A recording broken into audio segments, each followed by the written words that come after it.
Flashback. তো hello বন্ধুরা, চলেছি নতুন একটা ব্লগে। আশা করি তোমরা খুবই ভালো আছো। আল্লাহর রহমতে আমিও খুবই ভালো আছি। সো আজকে আমরা যেতে চলেছি বাঁকুড়া বিষ্ণুপুর মারার 1 নম্বর ক্যাম্প। ওখানে আসেন ভাঙড়ের বিধায়ক নওশাদ সিদ্দিকী ভাইজান। তো চলো ওখানে গিয়ে কি হয় না হয় আপনাদেরকে দেখাবো। তো ফুল ভিডিওটা দেখার অনুরোধ আপনাদের কাছে। তো চলো যাওয়া যাক। A few moments later.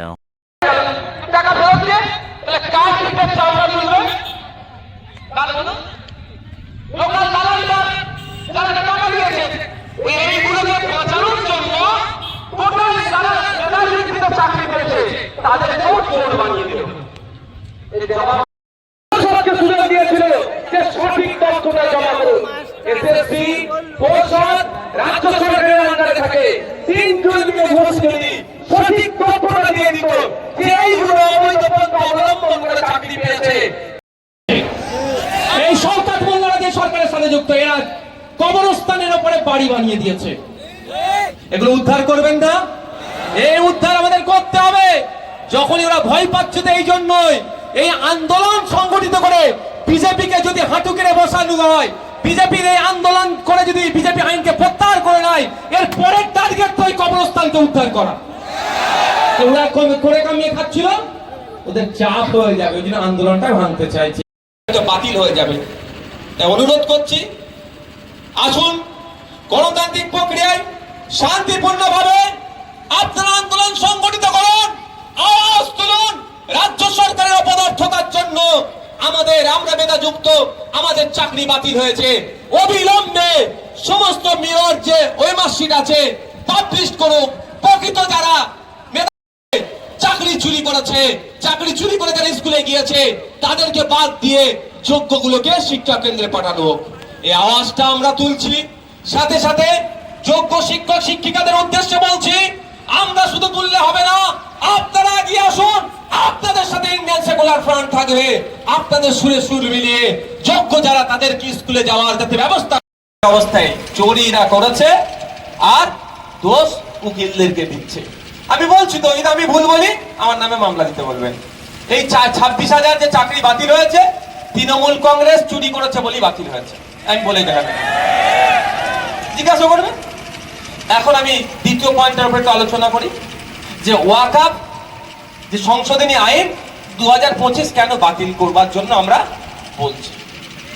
BJP একটা খুব সুন্দর তাদের সার্কেল থেকে একটা মেসেজ ছাড়ার চেষ্টা করছে, কি ওয়াকফ সম্পত্তি এতদিন বিহাত হয়েছিল, উদ্ধার করে মুসলিম গরিব মুসলিমদেরকে, মুসলিম বিধবাদেরকে, মুসলিম ডিভোর্সি মহিলাদেরকে, মুসলিম সম্প্রদায়ের ছেলে মেয়েদের কাজে লাগাবে, তাই তো?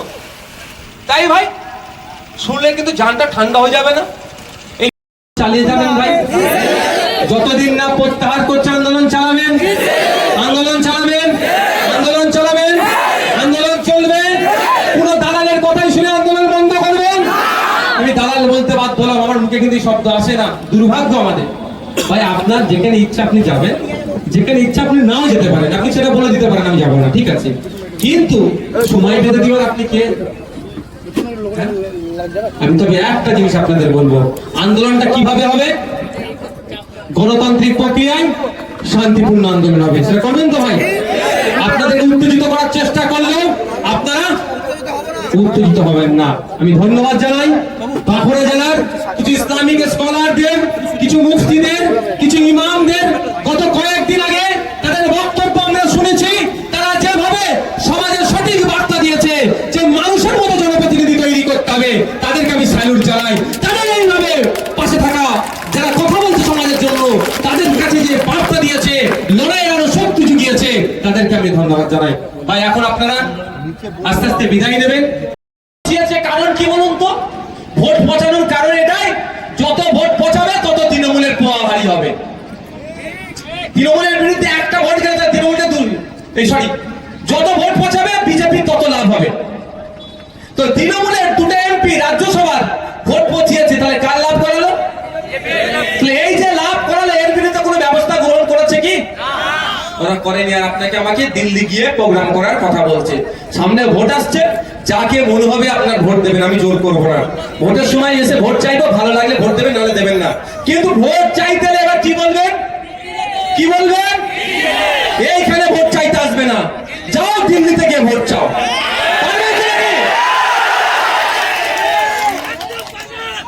একদম ছেড়ে কথা হবে না বলে দিচ্ছি, আমি সমস্যায় পড়বো। এটা আমার মাটি, আমাকে তুমি বলছো দিল্লি গিয়ে প্রতিবাদ করতে। দিল্লিতে গিয়েছে বলবেন আমাদের ভাইজান সুপ্রিম কোর্টে, দিল্লির রাজপথে ভাইজান আগামী দিনে যাবে, কিন্তু তুমি বলার কে? একদম ছাড়বেন না, ভদ্র ভাষায় বলবেন বাবু চলে যাও। কি বলবেন? চলে যাও, দিল্লি থেকে ভোট চাও। আমি বিপদে পড়বো, আমার কবরস্থানটা বাঁচানোর আমি চেষ্টা করবো, আমার মাদ্রাসাটা, আমার মসজিদটা আর তুই কেড়ে নিচ্ছে, আর আমি প্রতিবাদ করলে আমি দিল্লিতে যেতে হবে? ভাই এখানে তোমাদের যাওয়ার ক্ষমতা আছে, দিল্লিতে সবার টিকিট কেটে আমি আগামী দিনে দিল্লি যাওয়ার ডাক দেবো, সবাই সম্ভব আছে কি ভাই? সম্ভব না। তাহলে আপনার এলাকায় কেন আমি এসেছি? এখান থেকে সবাই কলকাতা যাওয়া সম্ভব নয় বলে। আবার আমি ফিরে আসি, ধর্ষণ করেছিল গুজরাট থেকে, তাদেরকে জামিন করিয়ে নিয়ে তাদেরকে মালা পরিয়ে বাড়িতে নিয়ে এসেছিল। আবার এরাই মুসলিম মহিলাদেরকে নাকি ভালো করবে। কদিন আগে আমরা দেখলাম না উত্তরপ্রদেশে, মধ্যপ্রদেশে, ছত্তিশগড়ে কিভাবে মুসলিম সম্প্রদায়ের উপরে আঘাত এনেছিল। মুসলিম মহিলারা বোরকা পরে যাচ্ছিল, তাদেরকে সেখান থেকে টানা হিচড়া করছে। আবার এরা নাকি সারা ভারতবর্ষের মুসলিম মহিলাদেরকে এম্পাওয়ার করবে। বিশ্বাস হয়? কেমন এম্পাওয়ার করবে কয়েকটা তথ্য আমি আপনাদের দেব। সত্যিকারের কি এরা ভালো চাইছে কি চাইছে না তাহলে আপনারা বলুন। কারণ আমি বক্তব্য দিলে বলবেন ভাইজান আইএসএফ এর নেতা ও তৃণমূল বিজেপির বিরুদ্ধে ওই জন্য তথ্যভিত্তিক ভুল বোঝাচ্ছে। আর আগে একটা কথা বলি, ভাই এই লড়াইটা কার বিরুদ্ধে হচ্ছে? কেন্দ্রের নিয়ে আসা একটা আইনের বিরুদ্ধে, বিজেপির বিরুদ্ধে। এই লড়াইটা কি কোনো হিন্দুর বিরুদ্ধে? এই এক কথাই বলুন, এই কোনো খ্রিস্টানের বিরুদ্ধে, দেশের বিরুদ্ধে, সংবিধানের বিরুদ্ধে না। তার একটা জ্বলন্ত উদাহরণ আপনারা নেবেন। এই লড়াইটা হিন্দু মুসলমানের লড়াই নয়। এই সাউন্ড বক্সে কি লেখা আছে? মা ছিন্নমস্তক নাকি? তাহলে এটা কোন ধর্মের ভাই মালিকটা? এই বলুন। তাহলে হিন্দু আমাকে মাইক ভাড়া দিচ্ছে, তার মাইক নিয়ে আমি হিন্দুর বিরুদ্ধে লড়াই করবো? এটা হতে পারে? এটা বুঝতে হবে। আমাদের মধ্যে এটা চাইছে বিজেপি আর তৃণমূল, যে লড়াইটা যেন ধর্মীয় লড়াই তো বিজেপির বিরুদ্ধে। তাহলে আজকে মিটিং এ আসলে মেরে পা ভেঙে দেবো, মিথ্যা কেস দেবো, ওখানে মিটিং এর পারমিশন পাচ্ছে না, তোরা যেতে পারবি না। এটা বলার কারণ কি ভাই? আজকে এসে কি বলছে তুমি আইএসএফ কে ভোট দাও? এটা তো বলিনি। তাহলে এখানে তো আপনাদের কবরস্থান, আপনাদের মাদ্রাসা, আপনাদের মসজিদ গুলোকে অবৈধভাবে দখল করে নেওয়ার অপচেষ্টা চলছে, সেটাকে আটকানো লড়াই তো ভাই। মমতা ব্যানার্জিও তো বলছে বিজেপির বিরুদ্ধে এটা লড়াই চলবে। তাহলে এখানে আসতে দিচ্ছে না কেন? ওদের বুক চিনচিন করার কারণটা হচ্ছে এটা আপনাদের বুঝতে হবে।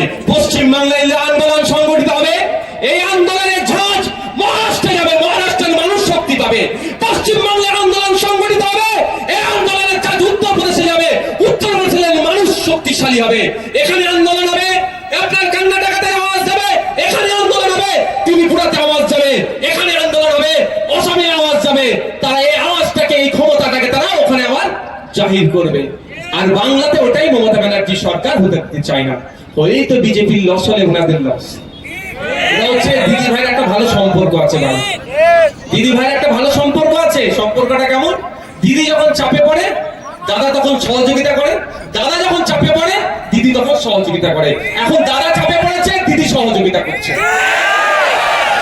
হচ্ছে তো না? না আন্দোলন করতে দিচ্ছে না কেন ভাই? কেন দিচ্ছে না? বুঝতে হবে, দাদা চাপ হচ্ছে। আর দাদা কখন চাপে পড়েছিল? বিভিন্ন সময় চাপে পড়ে। বিভিন্ন বিল পাস করাতে গেলে ভোটাভুটিতে দাদা হেরে যেতে পারে, তখন এরা ভোটাভুটিতে অংশগ্রহণ করে না। এ দেখুন, এরা অনেক রাগে কান্না কাঁদছে। আমার নামে অলরেডি একাধিক মামলা হয়ে গেছে, আগামী দিনে মামলা খাবো, কোনো সমস্যা নেই আমার।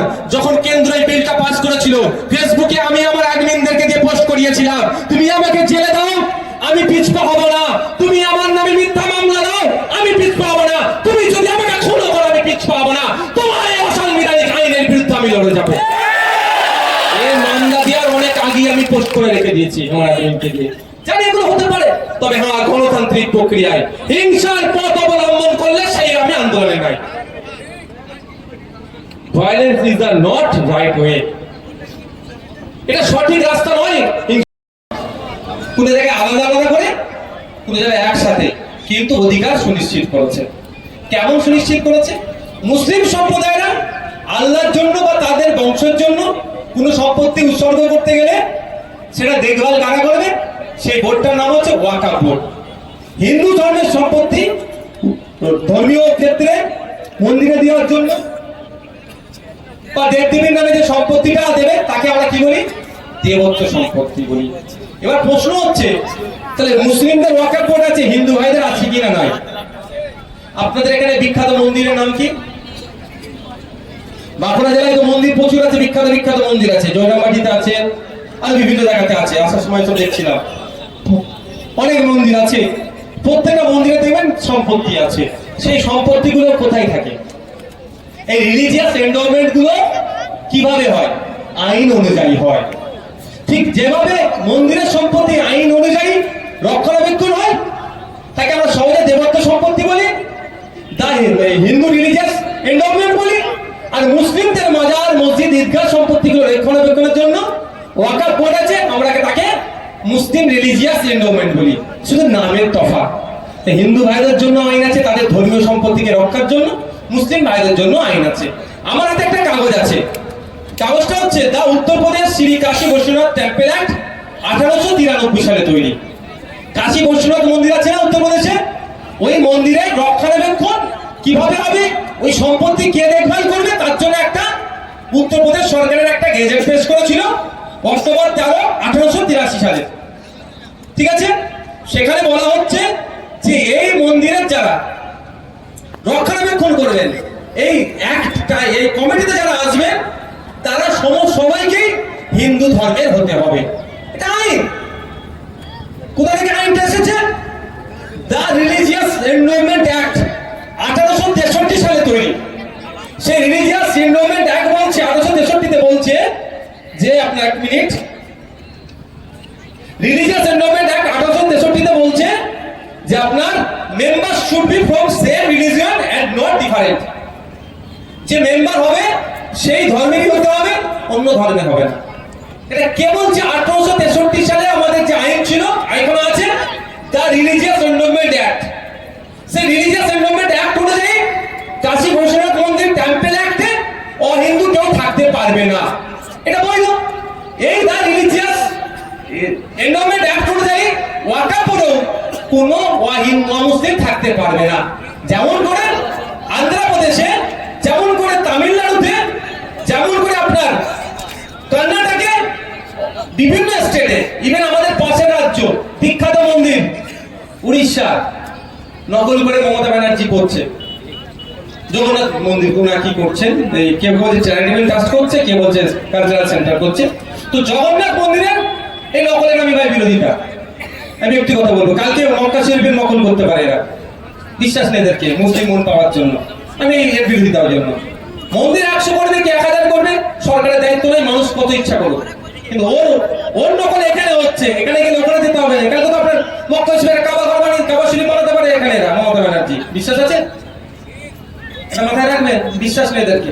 তো ওই আপনার জগন্নাথ মন্দিরের যে ট্রাস্ট আছে, সরকারি ভাবে যেটা করেছে, আইন আছে, ওখানে অহিন্দু থাকতে পারবে না। শুধু অহিন্দু থাকতে পারবে না নয়, আমি আপনাদের দায়িত্ব নিয়ে বলছি। এটা বলা আছে আপনার ওই ওদের সেকশনে অনেক কিছু বলা আছে। উত্তরপ্রদেশ কাশী বৈশ্বনাথ টেম্পল অ্যাক্টে একটা সেকশনের মধ্যে বলা আছে, সেকশন 3 দেখে নিতে পারবেন কেউ, যে অহিন্দু তো থাকতে পারবে না, হিন্দু হিসাবেই থাকতে হবে। কাজ করতে করতে যদি সে তার ধর্ম চেঞ্জ করে দেয়, তাহলে সেই কথা সে থাকতে পারবে না। এর বিরোধিতা আপনি আমি করবো কি? করা উচিত না। কারণ করা উচিত নয়, এখানে এই the religious endowment act. So finally ওখান দিয়ে আমরা ঘুরে চলেছি। তো যেহেতু অনেকটা দূর রাস্তা, তো আমি সবাইকে একটা কথাই বলবো যে আপনারা ভিডিওটা দেখেছেন নিশ্চয়ই। ভাইজান কত সুন্দর বক্তব্য দিয়েছেন, আর দেখেছেন হাজার হাজারে মানুষ ভাইজানের পাশে আছে। আর এত মানুষ বাঁকুড়ার দিকে, ভাই আমি ভাবছি ভাঙড়ের বিধায়কের এত সম্মান কিভাবে বাড়ে।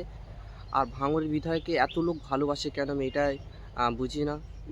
তো যাই হোক, আজকে ব্লগটা এই পর্যন্তই, দেখা যাচ্ছে নেক্সট একটা ব্লগে। তত সবাই ভালো থাকুন, সুস্থ থাকুন, সবাইকে অসংখ্য ধন্যবাদ।